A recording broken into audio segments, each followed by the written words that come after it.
Rebirth of my little queen episode 16। नैना तो द्रांश के मुंह से लव के लिए बीवी शब्द सुनकर पागल हो रही थी। वो गुस्से से बोली, द्रांश, ये तुम क्या बोल रहे हो? तुम्हारी बीवी सिर्फ मैं हूं, ये लड़की नहीं। इसे बीवी कहना बंद करो।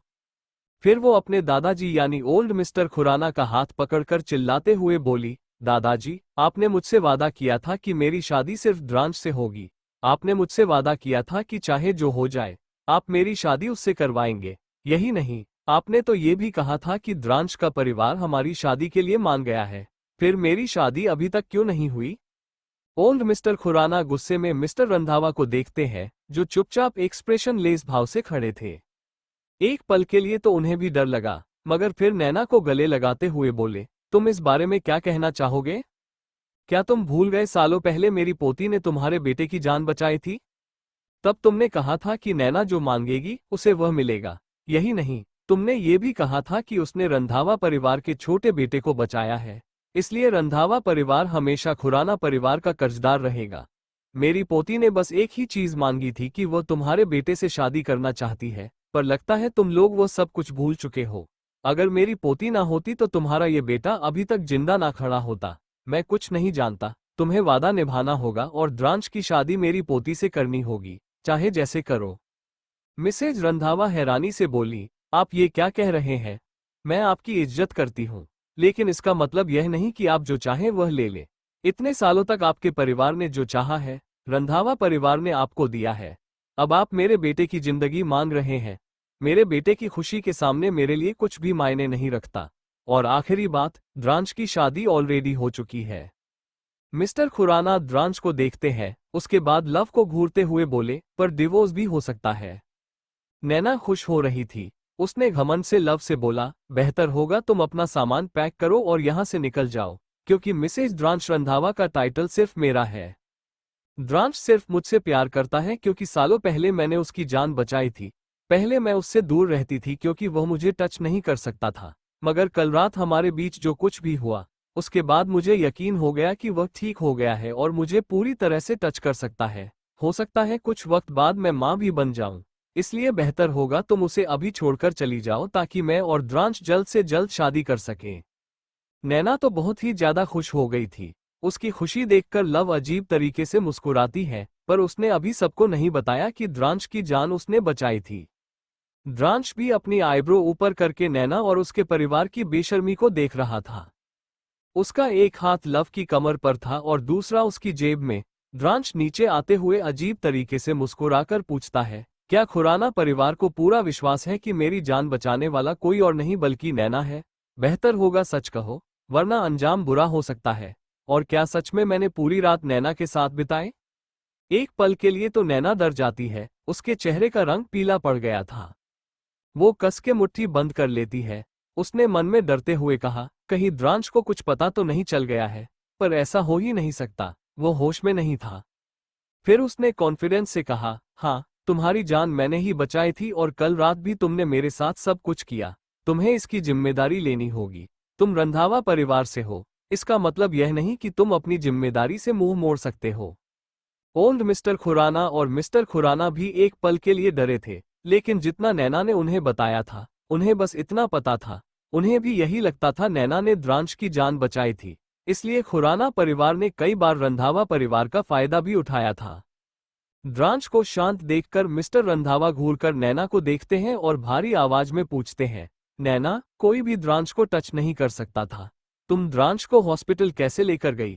ये बात मेरे दिमाग में सालों से है। मैंने कभी पूछा नहीं और नहीं कोई इन्वेस्टिगेशन कराई। और रही बात कर्ज उतारने की, तो खुराना परिवार की हमेशा रंधावा परिवार ने मदद की है। क्या इसे कर्ज उतारना नहीं कहेंगे? या फिर तुम ये समझ रही हो कि तुमने उसकी जान बचाई है, तो तुमने उसे खरीद लिया है? मिस्टर रंधावा गुस्सैल थे, पर उन्हें अच्छे से पता है उनका बेटा कैसा है। उन्हें यह भी पता था कि द्रांश बिल्कुल भी मैने में इंटरेस्ट नहीं लेगा। नैना का चेहरा और भी ज्यादा पीला पड़ गया। उसने अपने दादाजी को देखा तो ओल्ड मिस्टर खुराना गुस्से से बोले, चलो इस बात को भूल जाते हैं कि नैना द्रांश की जान बचाई थी, लेकिन द्रांश ने कल रात मेरी पोती के साथ जो किया, उसका क्या? इस वक्त ऋषि भी वहां आ जाता है, जो द्रांश को कोई दवा देने आया था। उसने भी सब कुछ सुना था और हैरानी से बोला, क्या बकवास कर रहे हैं आप लोग?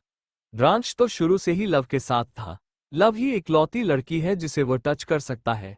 यही नहीं, मैंने अपनी आंखों से द्रांश और लव को एक साथ देखा था। तो वो नैना के साथ कैसे हो सकता है? अगर उसने नैना को छुआ होता तो अब तक वो मैं उसका इलाज कर रहा होता। सभी उसके अचानक आने से हैरान थे। द्रांश हर एक ड्रामे को देख रहा था। उसने लव को देखते हुए उसके पेट पर हाथ फिराया। वो बहुत पतली थी। ऊपर से सभी के कारण उसकी बेबी गर्ल भूखी थी। ये सोचकर ही द्रांश का चेहरा काला पड़ गया। उसने लव को घूरते हुए सर्द आवाज में कहा, आज से तुम्हें वही खाना है जो मैं डिसाइड करूंगा बेबी गर्ल। तुम बहुत पतली हो, इस तरह तुम्हारी कमर टूट सकती है। मैं कोई रिस्क नहीं ले सकता। इतना कहकर वो उसे पकड़कर सबको इग्नोर करते हुए डाइनिंग टेबल पर ले गया। लव पहले तो हैरान थी, लेकिन बाद में उसे समझ आया कि द्रांश का मतलब था कि अगर वो ऐसे ही पतली रही तो बेड पर रोमांस करते वक्त उसकी कमर टूट सकती थी। वो हैरान थी कि द्रांश सबके सामने, यही नहीं अपने डैड के सामने भी, ऐसी बेशर्म भरी बातें कर सकता है। पर उसे ये नहीं पता था कि द्रांश के अंदर बेशर्मी के जीन्स उसके फादर से ही मिले थे। सभी उसके बोलने का मतलब आराम से समझ गए थे, पर लव नाराजगी से बोली, उसने मुझे कैरेक्टरलेस कहा और दिव्य को नाजायज। क्या तुम्हें गुस्सा नहीं आ रहा? वो बस जानना चाहती थी कि द्रांश क्या सोचता है उसके बारे में। द्रांश ने एक सैंडविच उठाकर उसके होठों के पास रखते हुए मुस्कुराकर सर्द आवाज में कहा, हम किसी बेकार इंसान के लिए अपना ब्रेकफास्ट तो नहीं छोड़ सकते। ब्रेकफास्ट के बाद कॉलेज जाओ, मैं सब संभाल लूंगा। द्रांश लव को अपनी गोद में बैठा लेता है। पहले तो लव बैठना नहीं चाहती थी, लेकिन जब उसने देखा कि नैना कैसे जल रही है, वो आराम से बैठ गई। द्रांश ने एक गार्ड को दिव्य को बुलाने को कहा, पर दिव्य पहले ही ब्रेकफास्ट कर चुका था। द्रांश ने कभी किसी को अपने हाथ से खाना नहीं खिलाया था। वो लव को न सिर्फ सैंडविच खिला रहा था, बल्कि उसके होठों के पास लगे खाने को भी अपने हाथों से साफ कर रहा था। इस बीच उसे कोई एलर्जी नहीं हुई और ना ही उसे बिल्कुल भी अजीब लगा। सभी समझ गए द्रांश ये जानबूझकर कर रहा था, ताकि सबको बता सके कि उसकी लव ही वो लड़की है जो मिसेज द्रांश रंधावा हो सकती है। मिस्टर रंधावा द्रांश को सही सलामत देखकर डोमिनेटिंग आवाज में पूछते हैं, एलर्जी के अलावा द्रांश को मिसोफोबिया भी है। उसे साफ सफाई हमेशा से पसंद रही है। ऋषि मुस्कुराते हुए बोला, पर लव के मामले में उसे कुछ नहीं होता। आप इतने सालों तक नैना को इसलिए बर्दाश्त करते रहे क्योंकि उसने द्रांश की जान बचाई थी, मगर ऐसा कुछ भी नहीं है। उसने झूठ बोला है। सभी यह सुनकर हैरान हो गए। नैना कुछ बोलती उससे पहले ही उसने देखा कि जिस ड्राइवर के साथ उसने रात बिताई थी, वो बिना भाव से चलते हुए अंदर आ रहा था। ड्राइवर ने किसी की तरफ नहीं देखा और द्रांश से कुछ दूरी पर जाकर अपने हाथ को बांधकर सिर झुकाकर खड़ा हो गया। वो थोड़ा डर रहा था, लेकिन फिर उसने बहुत ही ओबीडियंट होकर कहा, बिग बॉस, आपने जैसा कहा था। मैं कल रात होटल में आपके रूम में सोया था। मैं आपसे कुछ भी छुपाने की हिम्मत नहीं कर सकता। मिस नैना मेरे रूम में आई थी। ये सुनते ही नैना का चेहरा पीला पड़ गया। वहीं हर कोई शॉक में था, लेकिन द्रांश और लव को कोई फर्क नहीं पड़ा। द्रांश को लगा लव उसे गुस्से में देखकर कहीं डरने न लगे, क्योंकि उसकी नजरों से लव प्यारी बिल्ली जैसी थी जो डर जाती थी। वो उसे खिलाकर जल्दी कॉलेज भेजना चाहता था। उसने ठंडी और तिरछी नजरों से ऋषि को देखते हुए लव का बैग लाने का इशारा किया। दिव्य को लेकर राहु और केतु पहले ही बाहर आ चुके थे क्योंकि लव हमेशा स्ट्रिक्ट रही है। वो कभी भी दिव्य को ऐसी लड़ाई के बीच खड़े होने की परमिशन नहीं देती थी। दिव्य बहुत उदास था, उसे नैना बिल्कुल पसंद नहीं थी। उसने मुंह फूलते हुए कहा, वो आंटी कितनी ज्यादा गंदी है।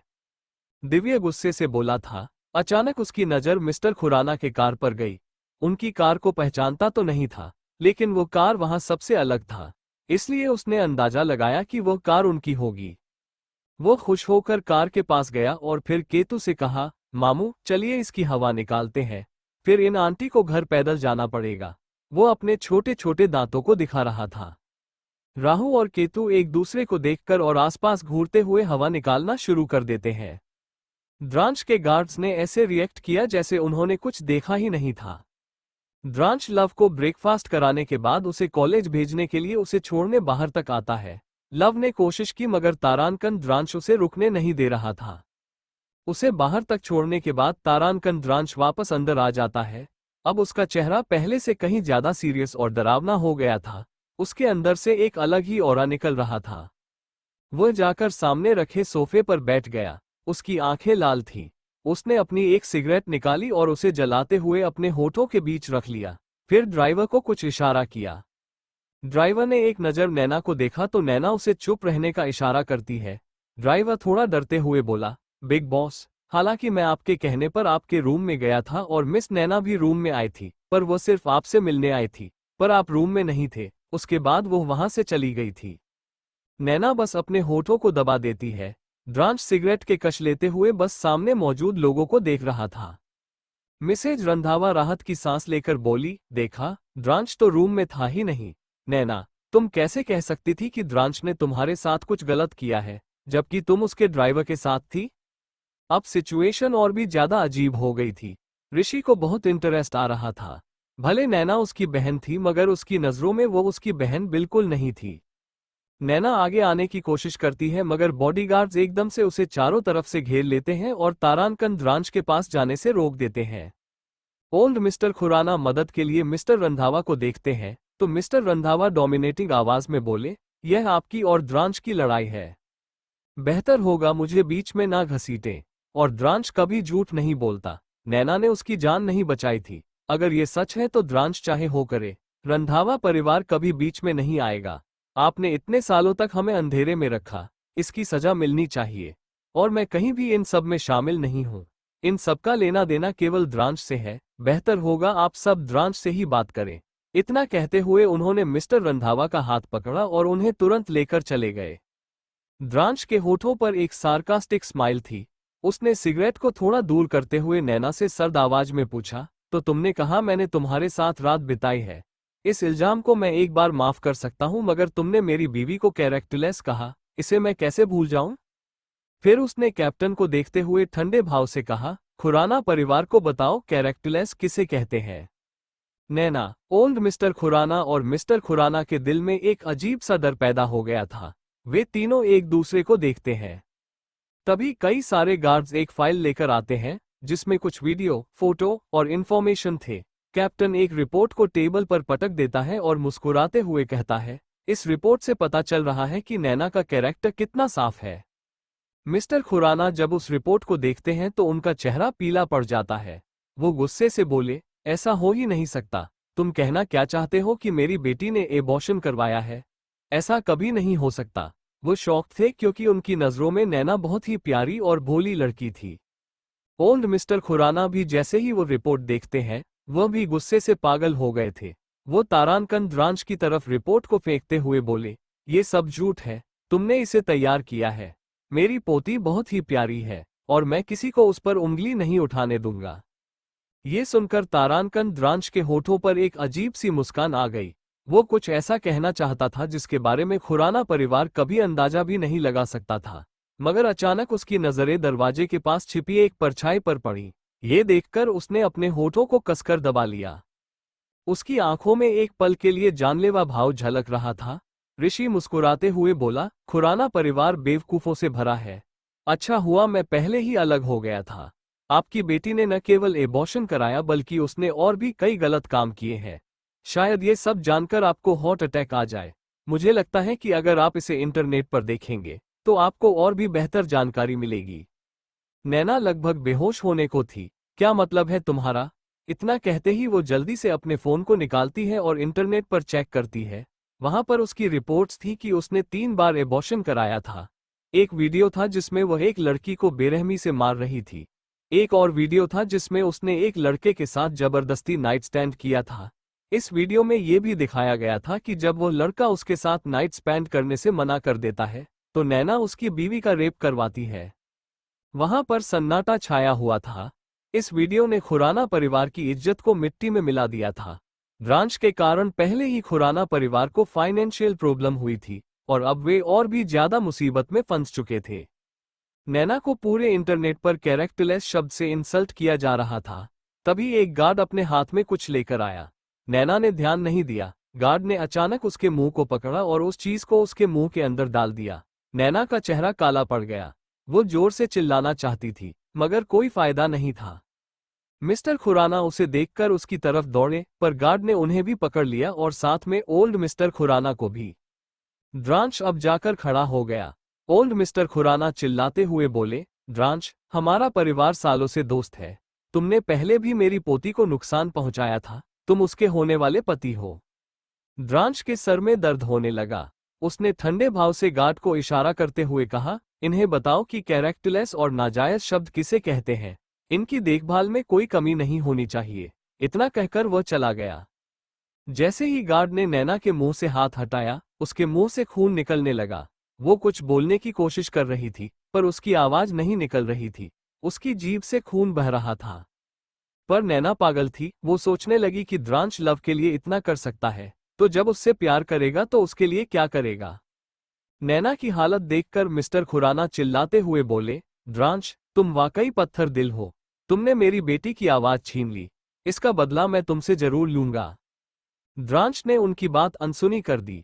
वो ठंडे भाव से जाकर दरवाजे के पास खड़ा हो गया।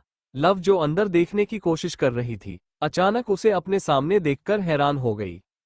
द्रांश ने उसका कॉलर पकड़ा और ठंडे भाव से बोला, क्या मैंने तुम्हें कॉलेज नहीं भेजा था? तुम यहाँ क्या कर रही हो? मेरी जासूसी? लव मना करना चाहती थी, मगर तारांकन द्रांश की गुस्से भरी आंखों को देखकर उसने अपने होठों को दबा लिया और सोचते हुए बोली, मैं अपनी बोतल भूल गई थी। मैं उसे लेने आई थी। द्रांश ने उसके बैग से बोतल निकालकर दिखाया, तो लव को समझ नहीं आया कि वह क्या बोले। वो मन ही मन सोच रही थी, मैं बस सुनना चाहती थी कि ड्राइवर द्रांश को सच बताता है या नहीं, पर उसने सच नहीं बताया। इस वक्त वो ड्राइवर को देख रही थी। द्रांश ने उसकी तरफ जलन भरी नजरों से देखा और गुस्से में कहा, सिर्फ मेरी तरफ देखो, तुम्हें दूसरे मर्दों को देखने की परमिशन नहीं है। इस वक्त 10 बजे बज चुके हैं, यानी तुम्हारा एक लेक्चर मिस हो चुका है। क्या तुम अभी भी जासूसी करना चाहती हो? अगर हाँ, तो मेरे साथ रूम में क्यों नहीं चलती? मैं तुम्हें और भी बेहतर तरीके से सिखाऊंगा। आखिरी लाइन बोलते वक्त उसने अपनी आवाज धीमी कर ली थी। नैना की आवाज जा चुकी थी। वो बस रो रही थी और चिल्ला रही थी। उसके मुंह से अभी भी खून निकल रहा था। ओल्ड मिस्टर खुराना और मिस्टर खुराना को गार्ड्स जबरदस्ती बाहर फेंक देते हैं। नैना को भी ऐसे ही फेंक दिया गया था। कार दिव्य ने पहले ही पंचर करवा दी थी, इसलिए वो लोग पैदल जा रहे थे। नैना की बदनामी के बाद खुराना परिवार के शेयर तेजी से नीचे गिरने लगे थे। इस बार रंधावा परिवार ने भी नोटिस जारी कर दिया था कि वे किसी भी तरह से खुराना परिवार की मदद नहीं करेंगे, और अगर किसी ने की तो रंधावा परिवार उसे दुश्मनी समझेगा। लव अचानक टॉपिक बदलते हुए द्रांश से पूछती है, मैंने देखा तुम कुछ कहना चाहते थे खुराना परिवार से, पर मुझे देखते ही तुमने अपना मुंह बंद कर लिया था। तुम क्या बोलने वाले थे? द्रांश हल्का सा झुकता है और उसे छोटे बच्चे की तरह अपने एक हाथ से ही गोद में उठा लेता है। फिर बाहर की तरफ लेकर जाते हुए ठंडे भाव से कहता है, बच्चों को बड़ों के मामले में नहीं पढ़ना चाहिए। तुम्हारे सेमेस्टर के एग्जाम होने वाले हैं। मैं जल्द ही रिजल्ट चेक करूंगा। लव को अचानक एहसास हुआ कि तारांकन द्रांश बिल्कुल एक डैडी की तरह बिहेव कर रहा है। लव कुछ कहने की कोशिश करती है, मगर तारांकन द्रांश उसे कार में बैठा देता है और कहता है, मुझे जरूरी काम है। शायद मैं देर रात घर वापस आऊंगा या कल आऊं। मेरा इंतजार मत करना। अपना और दिव्य का ध्यान रखना। द्रांश पहले ही ड्राइवर को इशारा कर देता है। लव को कुछ बोलने का मौका नहीं मिला और ड्राइवर ने कार स्टार्ट कर दी।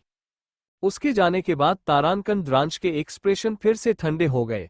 उसने दिव्य को भी किंडरगार्टन भेज दिया। खुराना परिवार के सीक्रेट्स के बारे में हर किसी को नहीं पता था।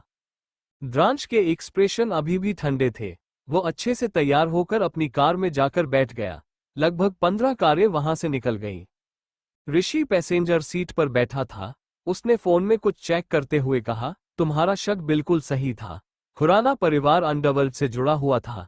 मिस्टर खुराना ने तुम्हें मरवाने के लिए टाइगर से कांटेक्ट किया है। वे पूरी कोशिश कर रहे हैं कि टाइगर तुम्हारे कॉन्ट्रैक्ट को एक्सेप्ट करे। द्रांश के होठों पर ठंडी मुस्कान आ गई। वो अपने हाथ में पकड़े लाइटर को कभी जलाता, कभी बुझाता। उसने आग को देखते हुए मिस्टेरियस आवाज में कहा, टाइगर की इन्फॉर्मेशन निकालने में इतना वक्त क्यों लग रहा है?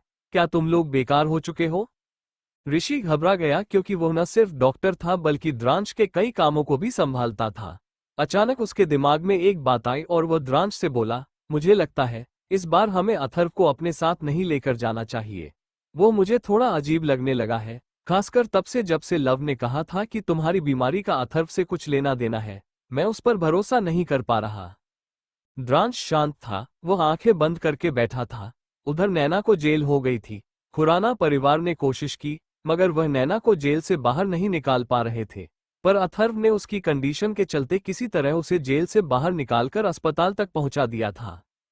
अथर्व गुस्से से किसी को फोन करता है और बोलता है, कुछ भी करो, लेकिन द्रांश की बीमारी और भी ज्यादा बढ़ जानी चाहिए। मैं चाहता हूं कि लव भी उसे छू ना पाए। इनफैक्ट वो तड़प तड़प कर मर जाए। इतना कहते ही कॉल कट करके वो गुस्से से फोन फेंक देता है। फिर नैना की तरफ देखकर वो उसे गले लगाते हुए बोला, चिंता मत करो, मैं तुम्हारा बदला लूंगा। अगर तुम मिसेज रंधावा बनती तो हम फायदे में रहते। ये सब कुछ लव की वजह से हुआ है। नैना बस रोते हुए उसे गले लगा लेती है। बाहर मीडिया वाले भी इकट्ठा थे जो नैना से मिलना चाहते थे, मगर अथर्व के गार्ड्स ने उन्हें अंदर नहीं आने दिया। वार्ड का दरवाजा अंदर से बंद था। इतना कुछ होने के बाद भी नैना बेशर्म की तरह अथर्व से चिपकी थी। इस मौके का फायदा उठाकर दोनों वहीं पर वो सब करने लगे। वहीं लव कॉलेज जरूर गई थी, मगर कुछ देर कॉलेज में टहलने के बाद वह तुरंत पीछे वाले रास्ते से बाहर आ गई थी, जहां राहु और केतु खड़े थे। केतु ने तुरंत उसे रिपोर्ट दी, बस आपको पता है, हर कोई नैना के पीछे पड़ चुका है। हमने अथर्व को उसके साथ अस्पताल जाते हुए देखा। वे दोनों रूम में ही शर्मनाक हरकतें कर रहे हैं। ऐसा लगता है वे दोनों मिलकर आपके हस्बैंड को बेवकूफ बना रहे हैं, पर इतने चालाक होकर भी द्रांश रंधावा को कुछ पता नहीं चला। ये कैसे हो सकता है? लव भी यही सोच रही थी। उसने अपने होठों को दबाते हुए कहा, या तो सच में उसे उनके बारे में पता नहीं है या फिर उसका कोई मकसद है जिसे पूरा करने के लिए वो उन्हें झेल रहा है। खुराना परिवार के सीक्रेट्स बाहर निकालो, कुछ तो ऐसा है जो द्रांश को पता है, पर मुझे देखते ही उसने कुछ भी नहीं कहा। वे तीनों वहां से चले जाते हैं। लव कार में बैठी थी, तभी केतु ड्राइव करते हुए गंभीर होकर बोला, बॉस, खुराना कई बार आपसे कांटेक्ट करने की कोशिश कर रहे हैं ताकि वह द्रांश को खत्म करने का कॉन्ट्रैक्ट दे सके। लव मुस्कुराई और उसने अचानक कहा, ठीक है, कॉन्ट्रैक्ट को एक्सेप्ट करो। केतु हैरानी से बोला, पर बॉस। लव ने उसे हाथ दिखाकर चुप कराते हुए बोला, अगर मैंने ये कॉन्ट्रैक्ट नहीं लिया तो कोई और लेगा। वैसे भी मैंने कई लोगों के कॉन्ट्रैक्ट एक्सेप्ट किए हैं ताकि वे लोग किसी और को हायर न करें। इस वक्त जरूर द्रांश मेरी पहचान के बारे में पता लगाने की कोशिश कर रहा होगा, पर उसे पता नहीं चलना चाहिए कि मैं टाइगर हूँ, वरना पता नहीं वह क्या करेगा। पर तुम लोग सिकंदर पर भी नजर रखो, पता नहीं वह कौन है। कुछ देर बाद उनकी कार एक छोटे से घर के सामने रुकती है। वे तीनों ही अपने कपड़े बदल लेते हैं और अब उन्होंने काले कपड़े पहन लिए थे और वहां से निकल गए। द्रांश किसी सीक्रेट जगह पर गया था। एक दिन पूरा निकल चुका था, मगर वह वापस नहीं आया था। लव ने एक बार उसका फोन हैक करने की कोशिश की, मगर फिर उसने ऐसा नहीं किया। वो रात भर द्रांश का इंतजार करती रही, पर द्रांश नहीं आया और न ही कोई मैसेज। खुराना परिवार ने भी अभी तक कोई हरकत नहीं की थी। इसी तरह 2 दिन और निकल गए। अब लव थोड़ी टेंशन में थी। उसने तुरंत द्रांश के बारे में पता लगाया, तो उसे पता चला कि किसी ने उसके नाम का टाइगर इस्तेमाल करके द्रांश पर जानलेवा हमला कर दिया है, पर किसी को नहीं पता द्रांश कहाँ है। इस बीच नैना भी अचानक गायब हो गई थी और अथर्व भी लव से मिलने की कोशिश कर रहा था और बेशर्मी से उसका पीछा कर रहा था। पर लव अथर्व को इग्नोर करती हुई सबसे पहले हॉस्पिटल जाती है, जहां मिस्टर माहेश्वरी की कंडीशन स्टेबल थी, पर डॉक्टर उन्हें कुछ और दिन अस्पताल में रखना चाहते थे। इस वक्त रिया जेल में थी और लव रुद्रानी से बिल्कुल नहीं मिली। 3 दिन बाद किंग ने लव से कांटेक्ट किया और कहा कि उसे सिकंदर के बारे में कुछ जरूरी जानकारी मिल गई है, इसलिए लव तुरंत किंग से मिलने चली जाती है। राहु और केतु उसके साथ नहीं थे। कुछ देर बाद लव एक बड़े शिप पर थी जो समुद्र के बीच में था। किंग उसके सामने बैठा था और दोनों के हाथ में वाइन का ग्लास था। किंग ने मुस्कुराते हुए कहा, क्या तुम्हें पता है सिकंदर कौन है? लव के चेहरे पर कोई भाव नहीं था, क्योंकि उसे पता था कि किंग उसे पसंद करता है, इसलिए वो उससे दूरी बनाए हुए थी। हवा के कारण लव के बाल उड़ रहे थे, जिससे वो और भी खूबसूरत लग रही थी। उसने दूसरी तरफ देखते हुए कहा, क्या तुमने यह नहीं कहा था कि तुम मुझे बताओगे सिकंदर कौन है? इतना कहकर वो दूसरी तरफ देखने लगी। ये शिप बहुत बड़ा था, जहां किंग और लव के अलावा बहुत सारे लोग मौजूद थे, यहां तक कि बिजनेसमैन भी थे। अचानक किंग की आंखों में एक शैतानी चमक आ गई।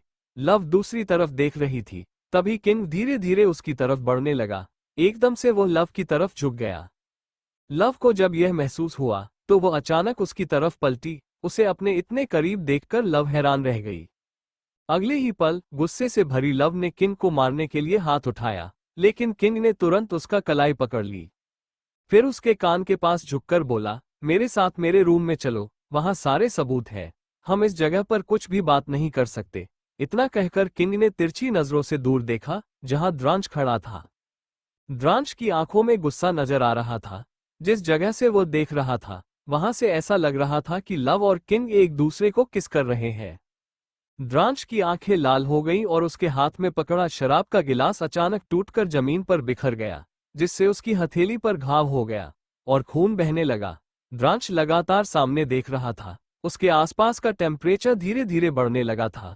उसकी आंखें हद से ज्यादा लाल हो गई थीं। वो एक टक बस लव और किंग को ही देख रहा था।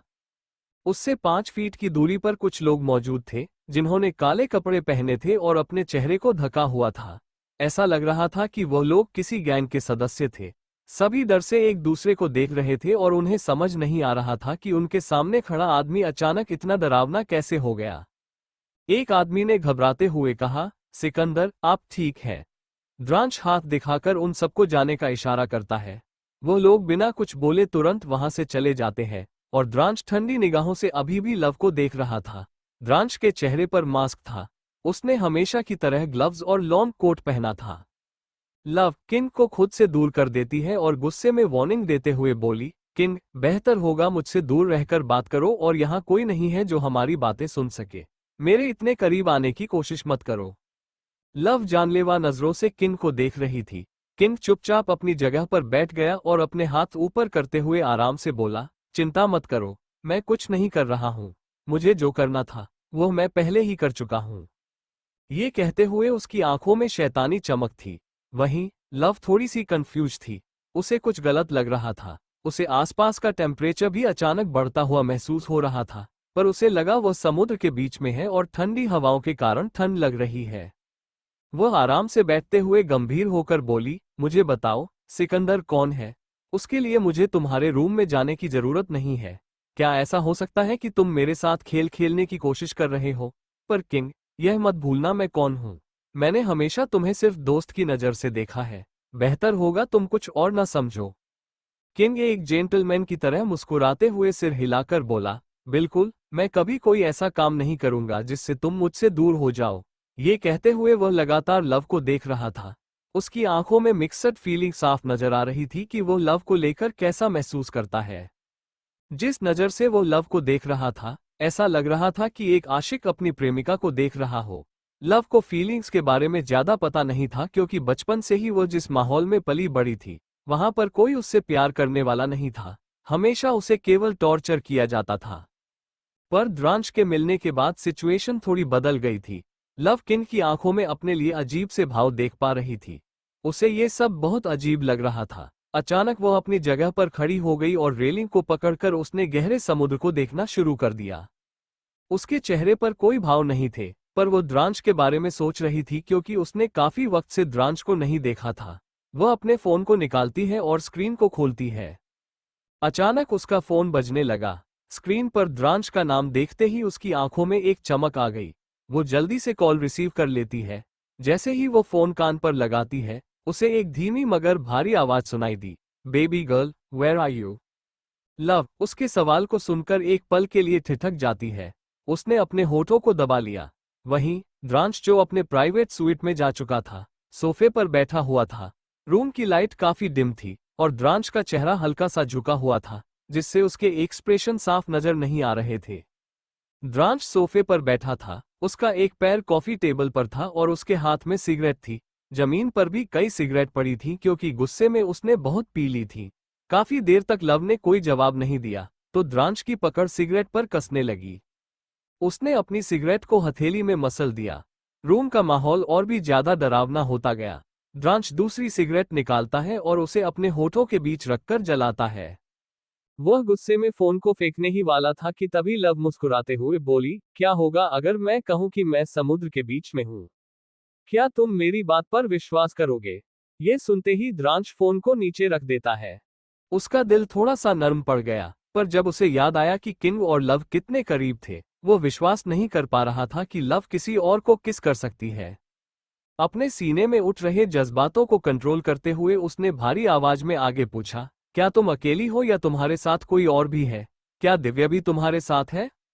लव ने ज्यादा नहीं सोचा और उसे सच बताया, नहीं, दिव्या मेरे साथ नहीं है। मैंने उसे मॉम के पास छोड़ा है ताकि वह ज्यादा से ज्यादा उनके साथ रहे और घुल मिल सके। वो सिर्फ मेरे और तुम्हारे पास रहता है, वरना वो रोने लगता है। उसके लिए यह सही नहीं है। पहले की बात अलग थी कि उसके पास मेरे अलावा कोई नहीं था, लेकिन अगर वह ऐसे ही मुझसे ऑब्सेस्ड रहा तो चीजें सही नहीं होंगी। रोने के कारण उसे पैनिक अटैक आ जाता है, पर अगर वह धीरे धीरे और लोगों के साथ रहने लगेगा तो ठीक हो जाएगा। इस वक्त वो मॉम के साथ उनकी किटी पार्टी अटेंड कर रहा है। ये कहते वक्त लव को थोड़ा अजीब लगा था। दोनों तरफ एक अजीब सी शांति फैल गई। 1 मिनट तक कोई कुछ भी नहीं बोला। तभी लव अपने होठों को दबाने लगी। उसका दिल जोर से धड़क रहा था। उसने इतने वक्त से द्रांश को नहीं देखा था और अब उसे देखना चाहती थी। लव ने अपनी पकड़ रेलिंग पर मजबूत की और अपने तड़पते दिल को काबू में करके पूछा, तुम कहाँ हो? मैंने तुम्हारा इंतजार किया, पर तुम नहीं आए। ना ही तुमने मेरे कॉल्स और मैसेज का जवाब दिया। दूसरी तरफ द्रांश ये सुनकर मुस्कुराने लगा। वो उठकर विंडो के पास आया और बाहर के नज़ारों को देखते हुए धीमे स्वर में बोला, क्या तुम मुझे देखना चाहती हो बेबी गर्ल? क्या तुमने मुझे मिस किया? लव अपने होठों को और भी जोर से काटने लगी। उसके गाल लाल पड़ गए थे। उसने अपनी एक उंगली से रेलिंग पर कुछ ड्रॉ करते हुए जवाब दिया, मैंने तुम्हें मिस किया। क्या तुम अब घर वापस आ सकते हो? ठीक उसी वक्त किंग अपनी जगह से खड़ा हो गया और लव को बुलाते हुए बोला, लव, तुम किसी से बात कर रही हो? द्रांश, जिसका मूड थोड़ा हल्का हो गया था, किंग की आवाज सुनते ही फिर से उसकी आंखें गहरी हो गई थीं। लव इरिटेट होकर किंग से बोली, तुम जा सकते हो, मैं भी बिजी हूं। इतना कहकर वह दोबारा द्रांश से बात करने वाली थी, मगर किंग ने उसके हाथ को पकड़कर खींच लिया, जिससे लव का फोन अनजाने में समुद्र में गिर गया। वो उसे पकड़ने की कोशिश करती है, मगर नहीं पकड़ पाती। उसने गुस्से से किंग को देखा। किंग अपने मुस्कुराहट को छुपाते हुए बोला, मैंने जानबूझकर ऐसा नहीं किया। मुझे नहीं पता था तुम्हारा फोन समुद्र में गिर जाएगा। पर तुम चिंता मत करो, तुम्हें जिससे बात करनी है, तुम मेरा फोन यूज कर सकती हो। और जल्दी चलो। क्या तुम्हें नहीं जानना सिकंदर कौन है? किंग की इतनी जल्दीबाजी देखकर लव ने अपने होठों को दबा लिया और मन में कहा, तारानकन, सिकंदर के बारे में पता करना मेरे लिए इम्पोर्टेंट है। मुझे जानना है वो कौन है। किंग काफी स्ट्रेंज बिहेव कर रहा है। मुझे उससे ज्यादा दूर रहना होगा। तारानकन इतना कहते हुए उसने अपने होठों को दबाया। किंग आगे आगे चल रहा था और लव धीरे धीरे उसके पीछे चल रही थी। वो आसपास की चीजों को बहुत गौर से देख रही थी। उसे अपने आसपास कुछ अजीब लग रहा था। उसने अपने एक हाथ को धीरे धीरे अपने दूसरे हाथ पर रख दिया। सबकी नजरों से बचते हुए उसने अपनी घड़ी का एक बटन दबा दिया। वहीं द्रांश अपने फोन को घूर रहा था। उसके रूम का टेम्परेचर फिर से बढ़ गया था।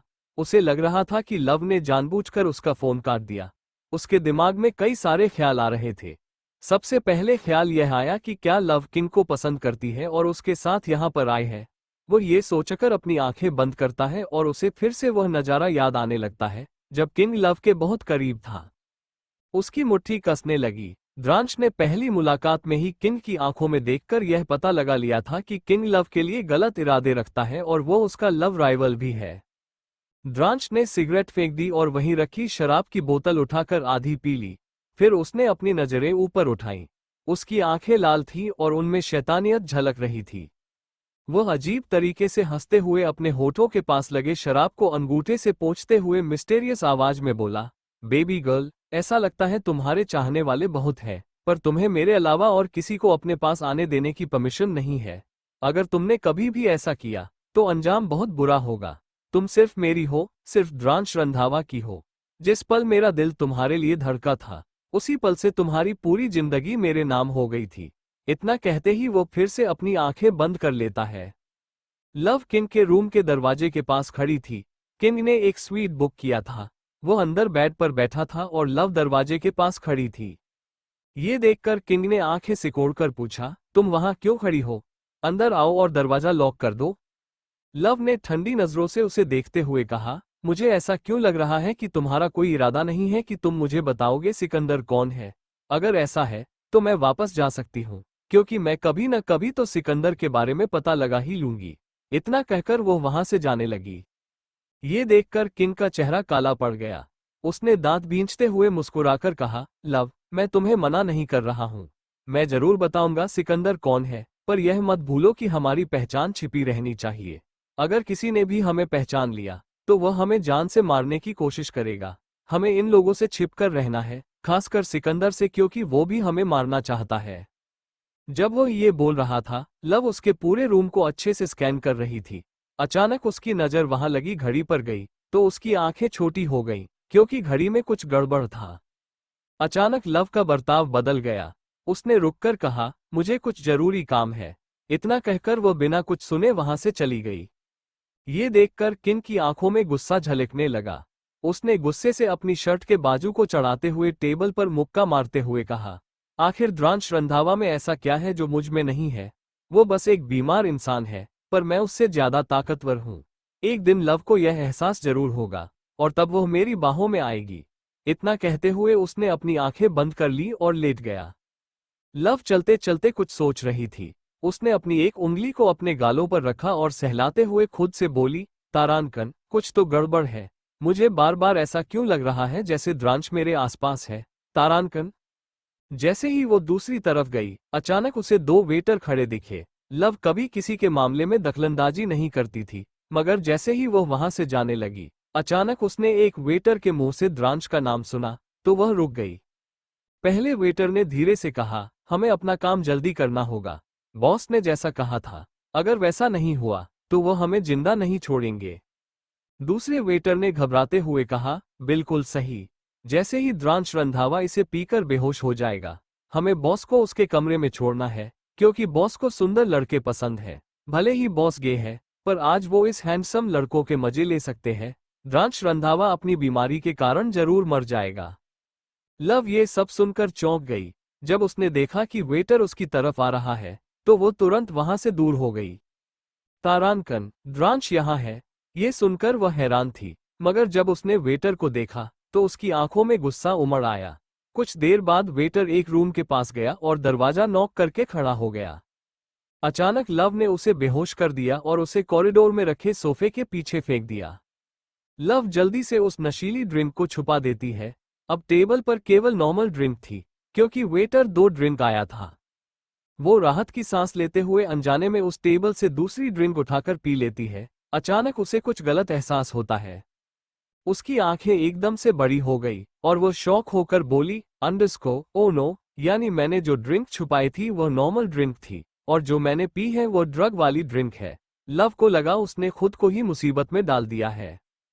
उसका चेहरा काला पड़ गया। वो वहां से जाती उससे पहले ही किसी ने दरवाजा खोला और उसकी पतली कमर को पकड़कर अपनी तरफ खींच लिया।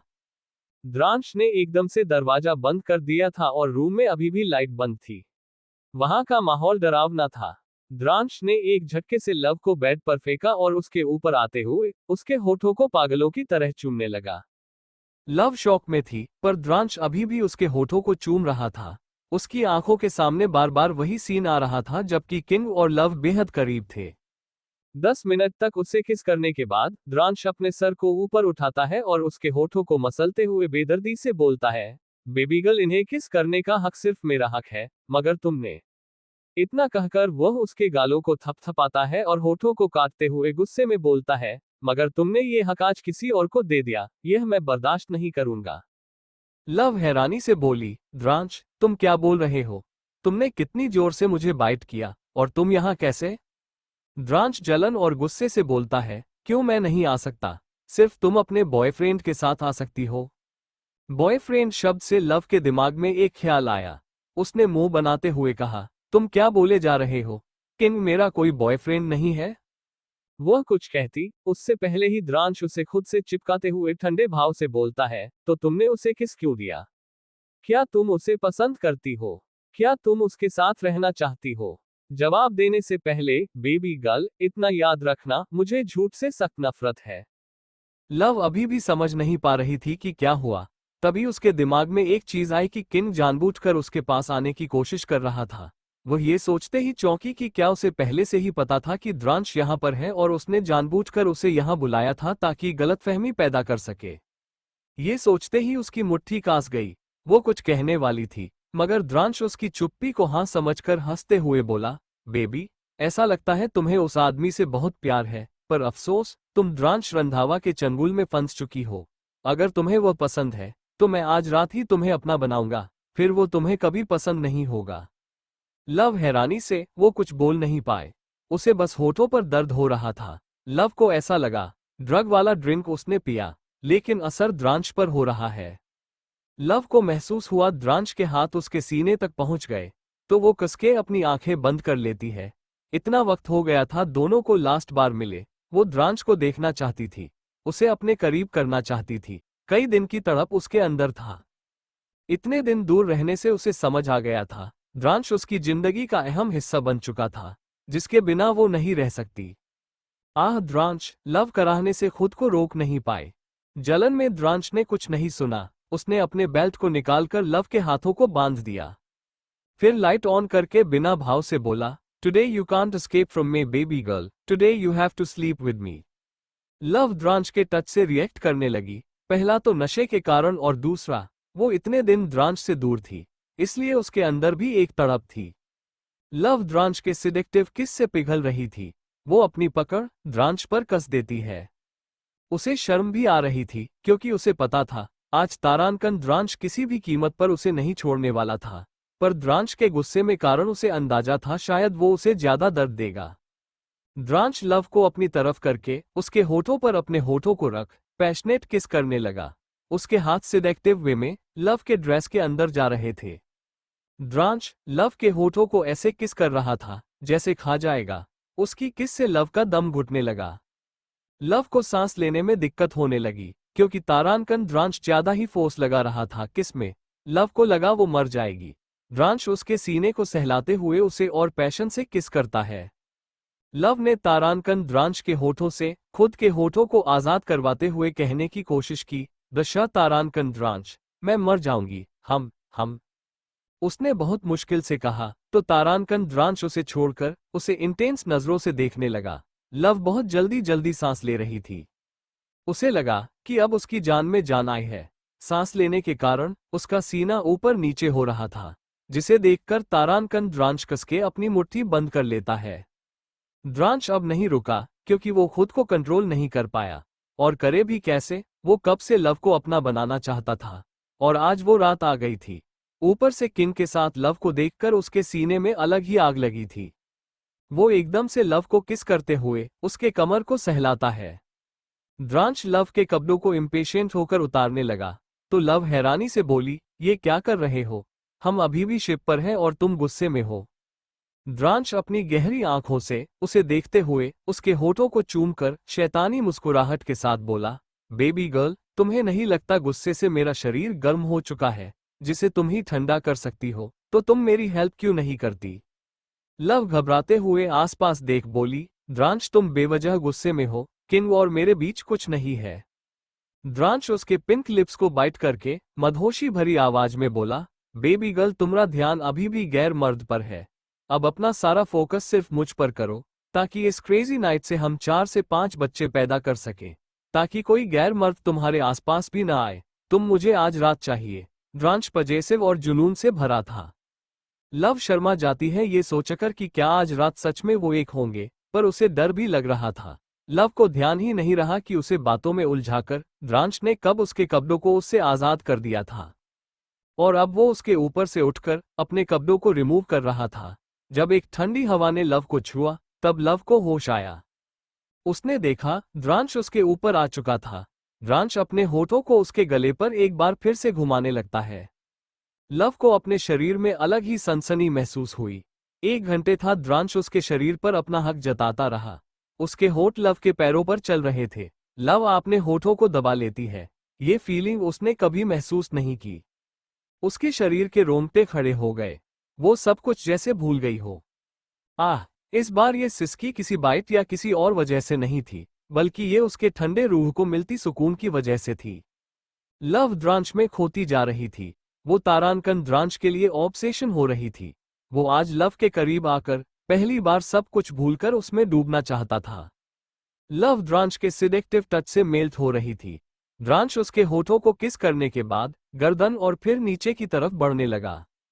द्रांश जरूरत से ज्यादा वाइल्ड हो रहा था। उसकी वाइल्डनेस अब लव को दर्द दे रही थी, जिसे सहने के लिए लव अपने होठों को आपस में दबा लेती है। दोनों ही आज पहली बार ये सब एक्सपीरियंस कर रहे थे। लव पिछले जन्म के दर्द को भूलकर अपनी आंखें बंद कर लेती है। वो सोचने लगी, पिछले जन्म में वो दोनों एक नहीं हुए थे। शायद मुश्किल से 5 बार से भी ज्यादा बार मिले हो वो। उसने जो द्रांश के लिए फील किया, वो किसी के लिए नहीं किया था। लव अपने होश खोने लगी। द्रांश लव के गले और गर्दन पर काफी सॉफ्टली किस कर रहा था, जिससे लव का शरीर रिएक्ट करने लगता है। वो कसकर वही बिछे बेडशीट को अपनी मुट्ठियों में कस लेती है। उसकी सांसें बेकाबू सी काफी तेज थीं। द्रांश लव को किस करते हुए अपने और उसके ऊपर ब्लैंकेट डालकर एक दूसरे को अच्छे से कवर करता है। हर तरफ अंधेरा ही अंधेरा था, सिर्फ खिड़की से आती हुई मूनलाइट ही उस पूरे जगह पर एक पीसफुल शाइन फैला रही थी। द्रांश के शरीर पर पसीना किसी बारिश की बूंदों की तरह चमक रहा था, और लव को उसकी ये वार्मनेस काफी अच्छी और सुकून पहुंचा रही थी। वो दोनों मदहोश हो चुके थे और एक दूसरे की आगोश में थे, लेकिन उन दोनों की इस रात को देखकर ऐसा लग रहा था जैसे वो दोनों एक दूसरे के लिए ऑब्सेस्ड हो और एक दूसरे को छोड़ेंगे ही नहीं। द्रांश गर्दन से होते हुए नीचे की ओर बढ़ने लगता है और उसके कमर पर आकर रुक जाता है। द्रांश के कमर पर अपने होठ रखते ही लव मचल सी उठती है और उसके मुंह से काफी सिडक्टिव आहें निकलने लगती है, जो हद से ज्यादा सिड्यूसिंग थी। द्रांश अपना सिर उठाकर लव को देखता है, जो पूरी तरह मेल्ट हो चुकी थी। लव को देख तारानकन द्रांश के फेस पर मदहोशी भरी किलर स्माइल बिखर जाती है। द्रांश उठकर वापस लव के ऊपर लीन होते हुए लव की आंखों में देखने लगता है। दोनों ही एक दूसरे के काफी करीब थे और एक दूसरे में घुलती अपनी सांसों को महसूस कर पा रहे थे। द्रांश अपने हाथों से लव के पैरों को सहलाकर उसके कान में वार्म वॉइस में बोला, baby girl, so are you ready for our beast night? इस पल का बहुत इंतजार किया था। आज से तुम और तुम्हारा शरीर दोनों ही द्रांश रंधावा का है। लव को कुछ समझ नहीं आता कि वो क्या करे। वो अभी सोच ही रही थी कि तारानकन द्रांश फोर्स करता है और लव की दर्द से भरी आवाज गूंज उठती है, आह, इट्स वेरी पेनिंग। लव को कई बार गोली लगी थी, उसका दर्द उसे अच्छे से याद था। फिर भी लव को ये प्यार का दर्द ज्यादा दर्दनाक महसूस हो रहा था। उसकी आंखों में आंसू आ गए। लव ने तारानकन द्रांश के कंधों पर अपने नाखून गड़ाते हुए अपनी आंखें बंद किए, दर्द से तड़पते हुए बोली, आह, प्लीज कम आउट। द्रांश उसके दर्द भरे चेहरे को देखता है। लव दर्द में रोते हुए बोली, रुको, अब नहीं। ये बोलकर लव उसे खुद से दूर करने लगी। लव को शांत करने के लिए द्रांश उसे एक बार फिर डीप पैशनेट किस करते हुए उसके शरीर को सेजलाना शुरू करता है। कुछ देर बाद अचानक तारानकन द्रांश लव से दूर हो गया, तो लव उसे आंसू भरी आंखों से देखती है। लव ने महसूस किया, ये जितना दर्दनाक था उतना ही मीठा दर्द था। उसका नशा अब हावी हो रहा था, इसलिए द्रांश का टच और प्यार उसे अच्छा लगने लगा। लव के हाथ अभी भी बेल्ट से बंधे थे, जो खुल चुके थे। ये देखकर द्रांश दोबारा उसे टाइट बंध देता है। लव नशे और मदहोशी में कुछ समझ नहीं पाए। द्रांश उसके ऊपर वापस आकर बोला, मुझे पता है कुछ देर बाद तुम मुझे रोकोगी, पर मैं नहीं रुकने वाला। इसलिए मैंने अपनी तैयारी पहले से कर ली थी, my little baby girl. Love घबराहट से आंखें बड़ी करती है, पर द्रांश सच कह रहा था। कुछ देर बाद लव उसे रुकने को कह रही थी, मगर द्रांश और भी ज्यादा वाइल्ड और पैशनेट हो रहा था। लव उसे जितना धीरे होने को कहती, द्रांश उतना ही ज्यादा उसे फोर्स कर रहा था और वाइल्ड हो रहा था। लव के हाथ बंधे थे, इसलिए वह कुछ नहीं कर पा रही थी। पूरी रात द्रांश तारानकन ने लव को नहीं छोड़ा, उसे परेशान करता रहा। पर द्रांश और लव एक हो चुके थे। दोनों एक दूसरे की मर्जी से एक हुए थे, पर लव नशे में थी, इसलिए पूरी तरह से उसकी मर्जी नहीं मानी जा सकती थी। लव थक कर उसी के आगोश में सो चुकी थी। रात से सुबह हो जाती है, लेकिन द्रांश तारानकन ने लव को नहीं छोड़ा। इतनी मजबूत होकर भी लव केवल खुद को छूने की भीख मांग सकती थी, पर उसके आंसू आज किसी काम के नहीं थे। लव को पहली बार लगा, द्रांश कोई इंसान नहीं, शैतान है, जो भयानक भी था और थकता भी नहीं था। अगले ही शाम के 5 बजे लव का फोन लगातार बज रहा था। ये किन का कॉल था? द्रांश और लव एक ही चादर में लिपटे थे। लव सो रही थी, वही द्रांश एक्सप्रेशन लेस भाव से लव के होठों को मसलते हुए किन को याद कर रहा था। उसने फोन को साइलेंट कर दिया था। उसने लव के होठों को ऐसे मसला जैसे किन के वजूद को मिटा रहा हो। उसकी आंखों में जुजून और जलन नजर आई। वो एकदम से उसे किस करने लगा। वो लव के होठों पर केवल खुद की छुअन और खुशबू छोड़ना चाहता था। Thank you for listening. मुझे उम्मीद है आपको यह स्टोरी पसंद आई होगी। अगर आपको पसंद आई है तो प्लीज लाइक और कमेंट करना ना भूलें और मोर स्टोरीज के लिए सब्सक्राइब करें। मिलते हैं नेक्स्ट वीडियो में।